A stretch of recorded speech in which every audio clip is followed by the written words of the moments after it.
আচ্ছা সেতু, 0 থেকে 2 মাসের বাচ্চাদের কি বলা হয়? Newborn baby. Newborn baby. 2 মাস থেকে 1 বছরের বাচ্চাদের কি বলা হয়? বেবি। বেবি। 1 বছর থেকে 3 বছরের বাচ্চাদের কি বলা হয়? টডলার। টডলার।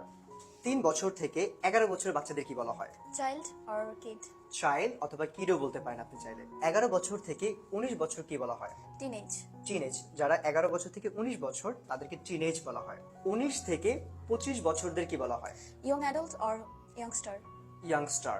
যারা 19 থেকে 25 বছর তাদেরকে আমরা বলি ইয়াং অ্যাডাল্ট অথবা ইয়াংস্টার, কারণ 25 বছর 19 বছর এরা কিন্তু অনেক ইয়াং থাকে, যারা বলা হয় ইয়াংস্টার অথবা ইয়াং অ্যাডাল্ট। 25 থেকে 65 বছর যারা তাদের কি বলা হয়? অ্যাডাল্ট।